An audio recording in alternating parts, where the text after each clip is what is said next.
On First at 9 this Thursday, the 20th of March 2025.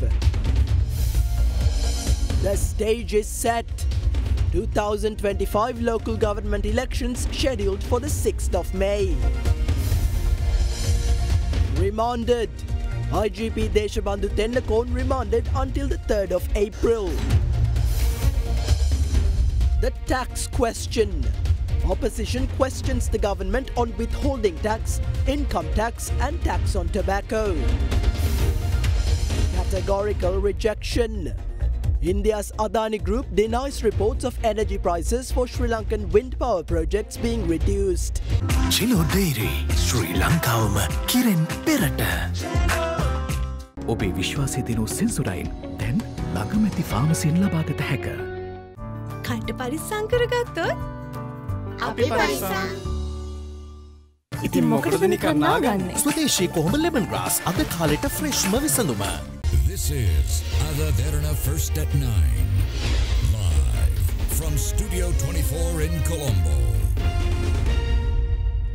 Good evening and welcome to First at 9, brought to you by Sri Lanka's premium news provider, Derana. I'm Thanindu Mahendra, joining you live with the latest in Sri Lanka and around the world. In your top story tonight, the Mathura Magistrates Court today ordered Inspector General of Police Deshabandhu Tendakon to be placed under remand custody until the 3rd of April. In view of security concerns, the court ordered that Tendakon be held at the Dumbara prison. The Mathura Magistrates Court issued arrest warrants against Inspector General of Police Deshabandhu Tendakon and 7 other police officers on the 27th of February this year in connection with the death of a Colombo Crime Division officer in a shooting near a hotel in Waligama, Mathura on the 31st of December 2023. After evading arrest for 20 days, Tendakon appeared before the Mathura Magistrates Court yesterday via a motion. Subsequently, Mathura Magistrate Aruna Buddhadasa ordered the suspended Inspector General of Police Deshabandhu Tendakon to be remanded until today. Tendakon was once again produced before the Mathura Magistrates Court at around 2 p.m. this afternoon. 9 charges were levelled against IGP Tendakon, including using 8 police officers as members of an illegal assembly as the head of the police department to cause chaos by shooting at the W15 hotel in Mathura, conspiring with a group of police officers to commit criminal intimidation for personal gain rather than official duty, and fabricating evidence. The Mathura magistrate stated that a crucial investigation into the incident had been scheduled, but that the prosecution has not been able to complete the investigation due to the suspect's failure to comply with court orders. Accordingly, the Mathura magistrate rejected the suspect's bail application and ordered that he be held under remand custody until the 3rd of April. Subsequently, Mathura Magistrate Aruna Buddhadasa ordered the Mathura Prison Superintendent to take necessary measures to provide security for the suspect's transportation to the Dumbara prison. The magistrate further ordered that investigations be conducted regarding the suspect as well as the individuals who aided him to remain hidden during the last few days. Afterwards, Additional Solicitor General Dileepa Piris made several requests, including for investigating officers to question the suspended IGP while he is held in remand custody, and for the mobile phones used by him when he was evading arrest to be handed over to investigating officers. The magistrate granted permission for the requests, and the Additional Solicitor General further stated that if there is a politician or official who aided the suspect Deshabandhu Tendakon conceal himself, they should also be investigated and arrested immediately. Therefore, the Additional Solicitor General urged investigating officers not to delay such investigations and deliver justice promptly.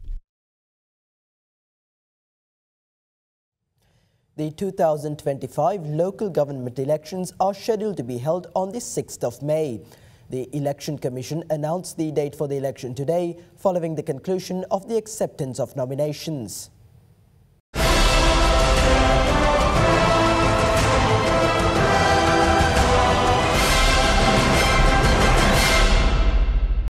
The Election Commission today announced the date for the 2025 local government elections, during which members are to be elected to 336 local government institutions. ඡන්ද විමසීම මැයි මාසේ 6 වෙනිදා පැවැත්වෙන බව සියලුම තේරීම් බාර නිලධාරීන් විසින් නිවේදනය කර තිබෙනවා. ඒ අනුව 2025 මැයි මාසේ 6 වෙනිදා පෙරවරු 7 සිට පස්වරු 4 දක්වා පළාත් පාලන ආයතන ඡන්ද විමසීම පැවැත්වීමට නියමිතයි. තැපැල් ඡන්ද වලට අදාළ මූලික කටයුතු අවසන් වූ පසු අපි ඒ සම්බන්ධයෙන් තැපැල් ජනතා අදාළ දිනවාක අනු සියල්ල ප්‍රකාශයට පත් කරනවා. Meanwhile, the acceptance of nominations for the local government elections concluded at 12 noon today. Accordingly, the National People's Power today submitted nominations for local government authorities in several districts, including Colombo.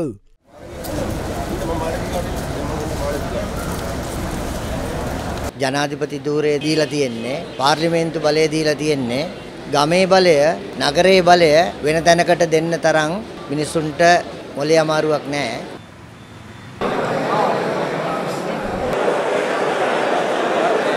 ඉතින් ආණ්ඩුව දිගු කාලීන වැඩපිළිවෙලක යන්නේ මේ රටේ ආර්ථිකය ගොඩ ගන්න, දේශපාලන සංස්කෘතිය නව ආරකට යොමු කරන්න. ඒ කටයුත්ත වඩාත් සාර්ථක කරන්න පුළුවන් වෙන්නේ ජනාධිපති ධූරයත් මධ්‍යම ආණ්ඩුවත් පළාත් පාලන ආයතනයත් අපේ ජාතික ජනබලවේගයේ යටතේ තිබ්බොත් පමණයි. The Samagi Jana Balavege also submitted nominations for local government institutions in several districts.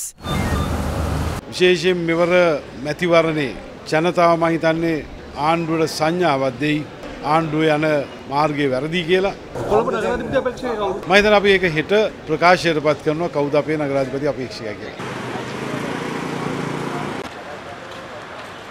ආණ්ඩුවේ දැන් මාස 6ක් ගත වෙලා. විශේෂයෙන් ජනාධිපතිවරයාගේ දූර කාලය අවුරුදු භාගයකින් අවසන් වෙලා. වැඩක් අපි දකින්නේ නැහැ තාම. කයිය ගහපු ආණ්ඩුවට දැන් කයිය යථාර්ථයක් බවට පත් කරන්න බැරිලා තියෙනවා. In the meantime, the Sarvajana Balaya submitted nominations for several local government authorities in the Colombo and Gampaha districts under the leadership of party leader parliamentarian Dilith Jayavira. The Sarvajana Balaya also submitted nominations for local government authorities in several other districts as well. Sarvajana Balaya is the only party that has presented a systematic plan out of all the political parties contesting for local government elections. We hope for a change for Sri Lankans. We are contesting in many districts across the island. We believe that the people of this Colombo district will provide a positive response to our creative concept. If the people understand what happened after considering everything, there should be a change. I can say that none of the promises made by the government have been fulfilled. All they can say is that they have not stolen anything.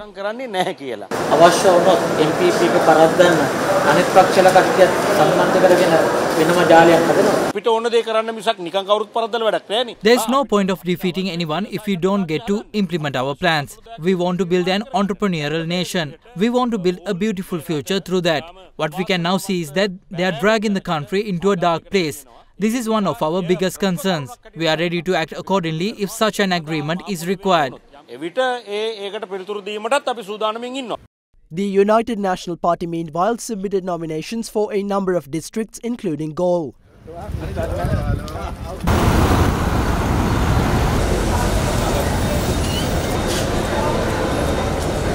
දැඩි උත්සාහයක හිටියා මේ මැතිවරණයේදී සමගි ජන බලවේගයක පමණක් නෙවෙයි තවත් පක්ෂ ගණනාවක් එක එකතු වෙලා කටයුතු කරන්න පොදුවේ විපක්ෂයක් හැටියට ඒ ප්‍රයත්න අසාර්ථක වෙච්ච නිසා අපි අලිය ලකුණෙන් මේ තරඟයට ඉදිරිපත් වෙලා තිනවා. Meanwhile, the Sri Lanka Podu Jana Peramuna also submitted nominations for several districts today. අපි බලාපොරොත්තු වෙනවා ඉතාම හොඳ තරඟයක් දීලා ඉතා විශිෂ්ට ජයග්‍රහණයක් මේ පළාත් පාලන ඡන්ද විමසීම අවසානයේ පක්ෂයක් හැටියට ලබා ගන්න. මිනිස්සු බොරුව කියන දේ හැමදාම විශ්වාස කරනවා නම් මිනිස්සුන්ට බොරුව කියන දෙයට දිගින් දිගටම නතු වෙන්න පුළුවන් නම් තවදුරටත් NPP එකට ඡන්ද ලැබෙවි. හැබැයි බොරුව තේරුම් ගන්න තරම් බුද්ධියක් තියෙන මිනිස්සු කවදාවත් නැවත NPP එකට ඡන්ද දෙන එකක් නැහැ. The Podu Jana Exat Nidahas Peramuna contesting under the symbol chair also submitted nominations for several districts today. පුළුවන් තරම් ඒගොල්ලෝ බොරු කරා. මේ රටේ ජනතාව මැතිවරණ දෙකකදී ඒ බොරුවට අහු වුණා. ඒ බොරුවට අහු වෙච්ච අය රැවට්ටු අයට උත්තරයක් දෙයි කියලා බලාපොරොත්තු වුණා. නැවත වතාවක් අත්දැකීම් තියෙන පක්ෂත් එක්ක දේශපාලනය කරන්න මේ රට ගොඩ ගන්න එයා එකතු වෙකින් විශ්වාසය අපට තියෙනවා. In the meantime, Samagi Jana Balavege parliamentarian Jagat Vitana raised objection at the Kalutara district election office, claiming that names had been newly entered into a nomination list after the time allocated to raise objections regarding the nominations had elapsed. The parliamentarian filed a complaint with the Kalutara South Police regarding the incident. Meanwhile, the Kandy Police Headquarters took measures to halt a vehicle parade organised in support of the Samagi Jana Balawege candidates contesting the Pathahewahata division of the Kandy district. 3 suspects were arrested by the police along with 8 vehicles. The Sinhala and Tamil New Year, the Dalda Exposition and the International Labour Day will fall within the election period. We expect that no one will use these events as opportunities for election campaigning. The GCE ordinary level examinations are in effect these days. We would like to urge all political parties and independent groups not to conduct rallies and vehicle parades during this time.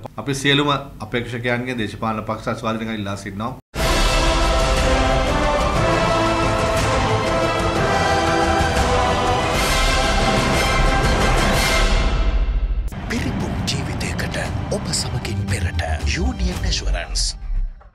චන්දරුසුමේ කාගෙන් මන අපේ සිංහ TV සඳහා සුපිරි deal.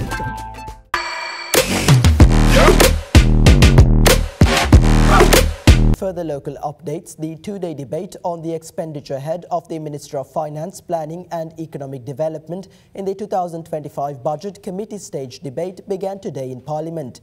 During today's debate, the opposition questioned the government on withholding tax, income tax and tax on tobacco. With the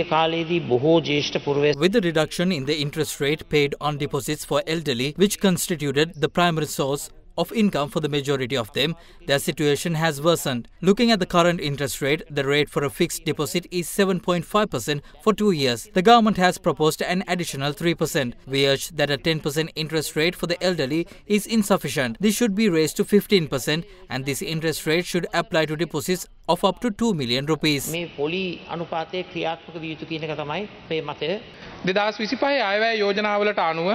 According to the budget proposals for 2025, effective from July 1st, 2025, the government has decided to implement an amended tax rate for the fixed deposits of senior citizens. This will apply to senior citizens over 60 years of age. The new rate will be applicable for savings up to 1 million rupees, even if the deposits are held in different banks.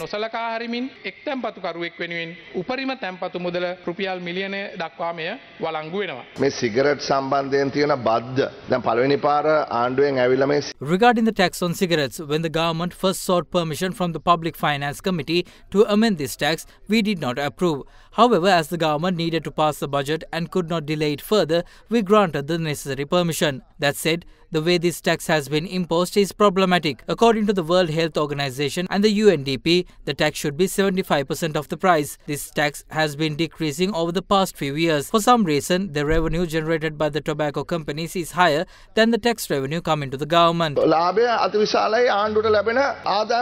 මේ සම්බන්ධයෙන් තියෙන එක pass කර දුන්නාය කියන එක මං හිතන්නේ සාධාරණ ප්‍රකාශයක් නෙමෙයි. කමිටුව විසින් එකඟතාවයකට ඇවිල්ලා තමයි මේ සඳහා අප්‍රූවල් එක දුන්නේ. සෑහීමකට පත්වීමෙන් පසුව. බොහොම ස්තුතියි. මම ප්‍රතික්ෂේප කරනවා ගරු ඇමතුමාගේ මතය. Thank you, but I reject the opinion of the minister. I have been the chairman of the Public Finance Committee for a long time. I have been part of this committee for 15 years. After the IMF team met with the government decided to continue the IMF framework that was agreed upon by the former President Ranil Wickremesinghe. I assure you that not a single change worth even $1 has been made to this agreement by the current government. I ask you, since there is no more market sensitive information as the agreements has been finalized, to present the agreement signed with the ISB holders. We are not asking you to exit from the IMF. We are not ungrateful in that way. Minister Sunil Handunetti has stated that no matter what I say, the government will not act. What I am saying is that we can see you have implemented some of what we recommended. Moreover, you are continuing the framework established by former President Ranil Wickremesinghe as it is. We were the first to recommend the government go to the IMF. Next, regarding the lifting of the import ban on motor vehicles, this is your main proposed method of generating revenue. About 2% vehicles must be imported to achieve the revenue you have planned. Is the scale of importation being realized? I do not believe that 400 billion rupees can be earned in the remaining time of this year.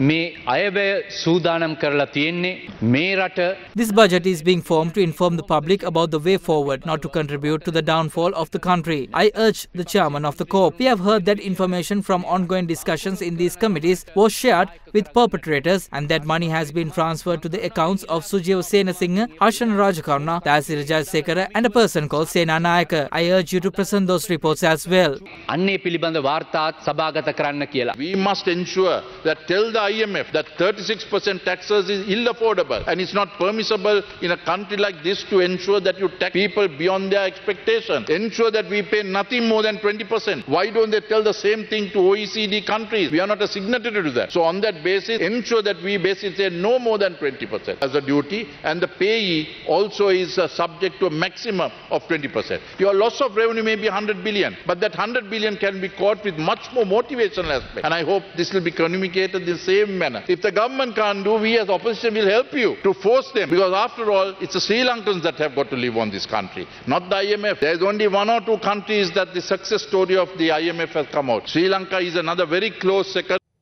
India's Adani Group categorically refuted claims that it had agreed to revise the energy prices at the renewable energy wind farm projects at Mannar and Punarin to 7 US cents.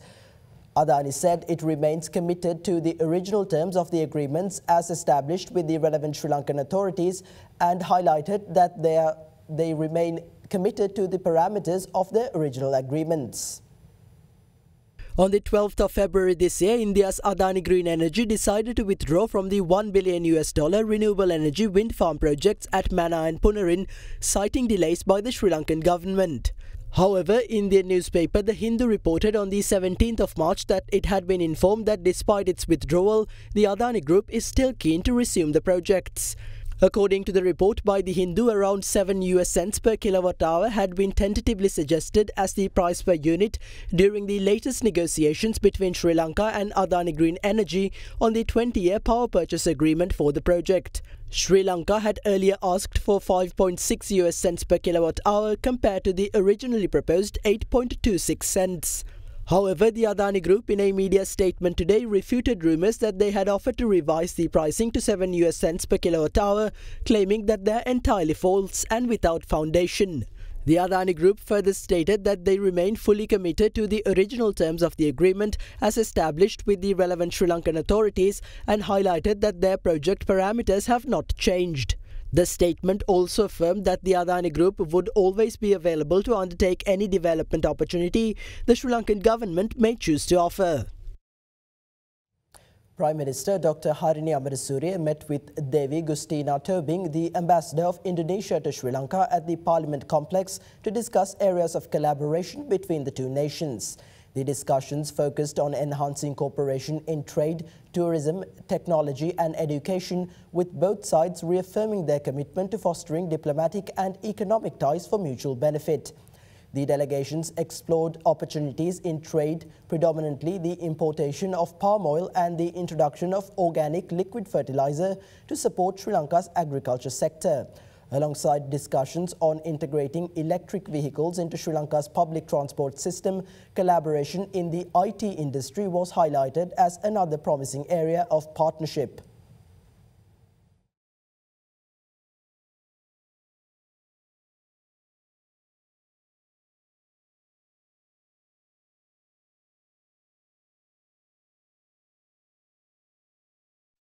And with that, here's a look at more local news across the island in brief. The Colombo High Court today rejected a request to lift the order freezing the bank accounts of former Minister Kehelia Rambukwalla. Rambukwalla's bank account in the parliamentary branch, where his pension and a compensation amount of over 95.9 million rupees received for the damage caused by a fire to his residence were deposited, had been frozen in connection with an ongoing investigation by the Commission to investigate allegations of bribery or corruption. Meanwhile, the Police Narcotics Bureau and the Navy Intelligence Unit arrested an individual in possession of over 19 kilograms of hashish, 348 grams of heroin and 4 grams of crystal methamphetamine worth 153 million rupees. The arrest was made during a joint operation carried out last night in Colombo. In other local news, an individual was arrested by the Police Narcotics Bureau in Urugamuwa while in possession of more than 33 kilograms of heroin with a street value of more than 450 million rupees. Upon further investigations, it was revealed that the narcotics were given to the arrestee by the underworld operator known by alias Ran Malli, who is an associate of the notorious organized criminal Nadun Chintaka alias Harakkata. Fast track your career from O-levels with eSoft. ඩයිබටසෝල් සීනිවලින් පරිස්සම් වන ඔබට අමතක නොවන පෝෂණය. Kelani wire කිසිගින්නක් නෑ. කිසිගින්නක් නෑ. Kelani fire shield wire.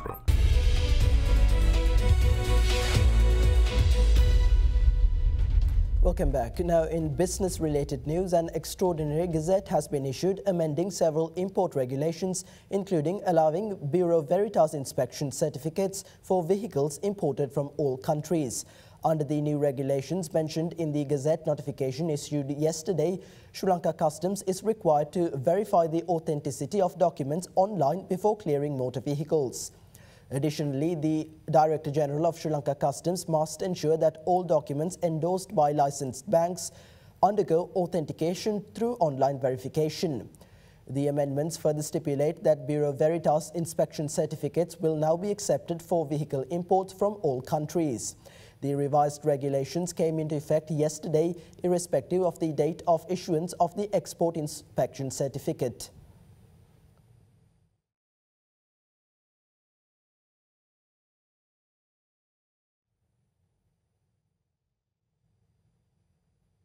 Meanwhile, the Hambantota International Port has successfully discharged its second batch of vehicles for the domestic market. The South Korean flagged vessel Glovis Century called on the port last week, during which a total of 1,159 vehicles were handled. This included 462 BYD vehicles designated for the Sri Lankan market. The overall operation entailed the discharge of 490 vehicles and 669 vehicles loaded for transshipment.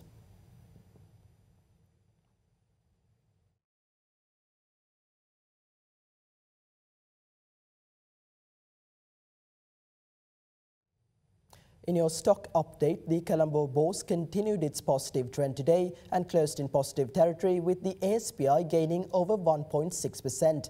The all share price index closed 1.67% higher at 15,662.93 points, while the S&P SL20 increased by 0.41% to close at 4,605.21 points. Market turnover was 3.6 billion rupees. The capital goods sector was the top contributor to market turnover, while diversified financials was the second highest contributor. Foreign investors closed as net sellers, offloading shares worth 141.5 million rupees.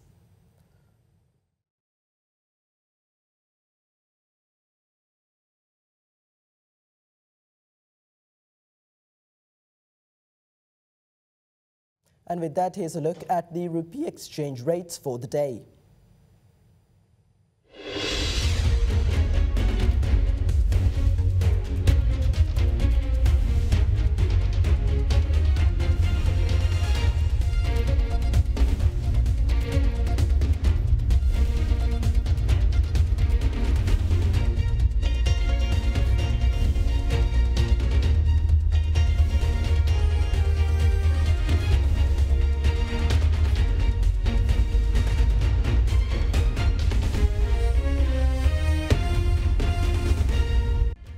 And that's all for tonight on First at 9. For the latest developments around the clock, stay in touch with Ada Derana, the Sri Lankan news brand of international excellence. Thank you for joining. Have a good night.